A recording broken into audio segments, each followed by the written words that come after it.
This is the Iron Man 2 movie series Target exclusive Armored Assault 3-pack in the 3 3/4 scale of figures, which includes Ivan Whiplash Van Gogh, the Mark V suit, and as a super value added bonus we have the Sea Assault drone, as it says right there, super value.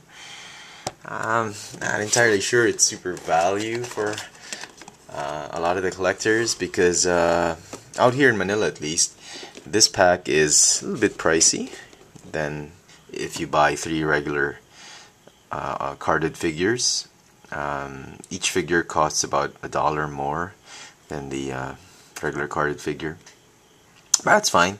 I think the second time around is a lot better for Hasbro for at least these 2 figures. This one, on the other hand, is well, it's lacking in a lot of ways, but still a pretty cool figure. So there it is, super value Sea Assault drone. Pictures are really much nicer. I wish Hasbro would have made their products more consistent with their promotional pictures. Okay, let's begin. Here is Whiplash. It's the exact same carded figure. Even the facial expression is the same. The only difference is, obviously, he has new accessories.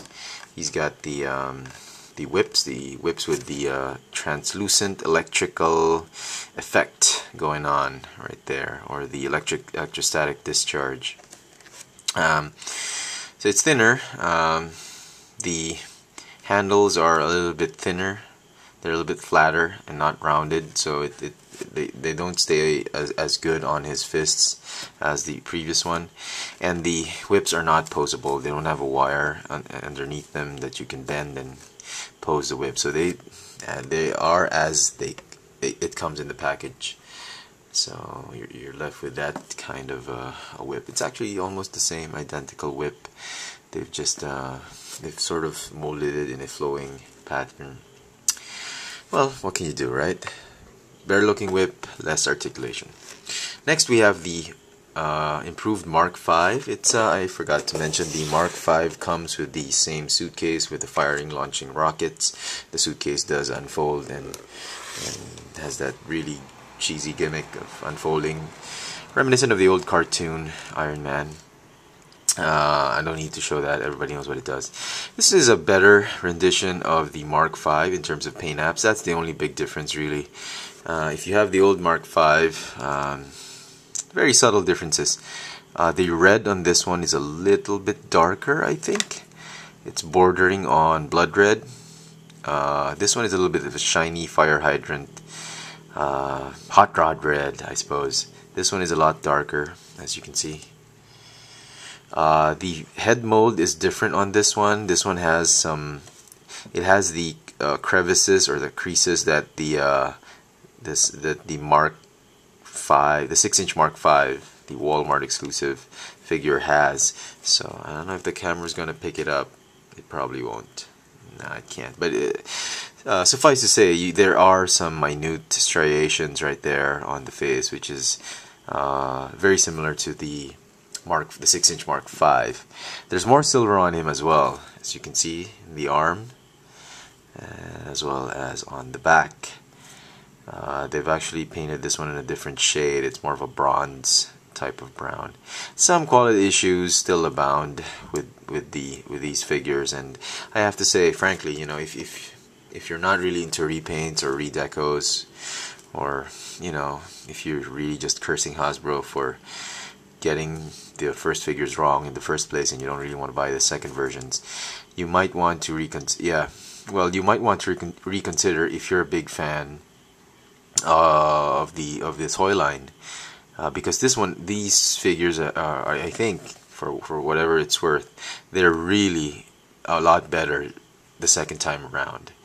Also, if you're going to buy this set, you might want to go ahead and look at the paint apps on all 3 figures, because again, you know, Hasbro has been notorious for their crappy paint apps for Marvel figures, but some of these figures, some of them are okay, some of them are really horrible, and it's really a hit or miss on some. Some have 2 awesome Some of them have really good paint apps for these two figures, while crappy ones for this one, or they probably have a good drone and crappy ones for this one. So it's really up to you. Just be very careful before buying. Check each one out, and yeah, I always say that, I know, but for these figures, like, just look at that.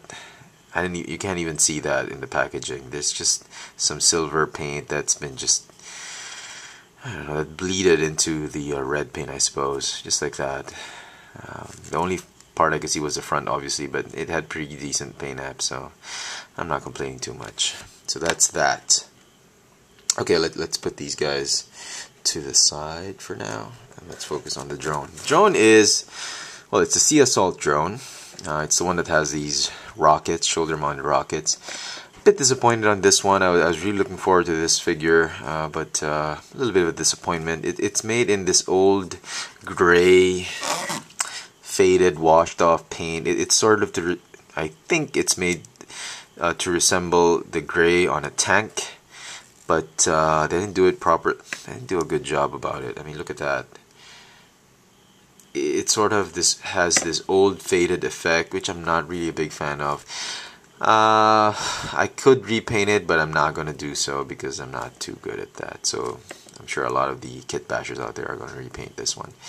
No features whatsoever. He's got a similar head to the other drones, which I will show later. The mold is very similar to the weapon assault drone. Okay, last thing I'm going to say about this figure before we do the comparisons with the other drones is he has these removable shoulder-mounted rockets, which don't really stay that well. You have to find a spot to really click it on. It doesn't click on too well.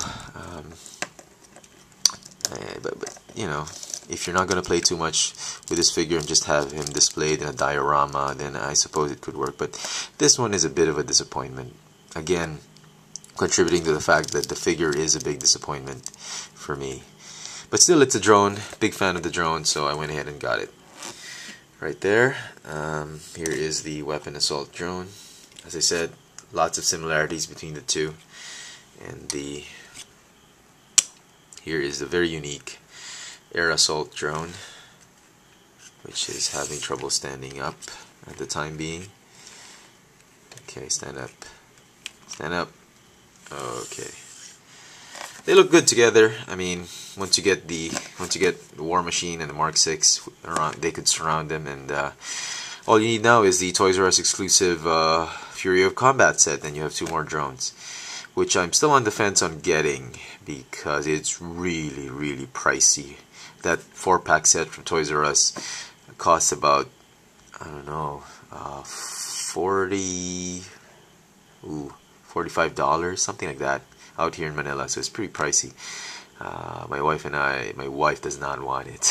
I'm still trying to convince her, but we'll see. If it goes on clearance in the next 6 months or so, probably get. But right now, no plans of getting it.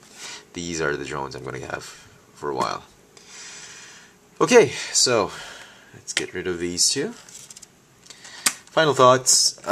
Get this pack only if you are sold on the movie toy line.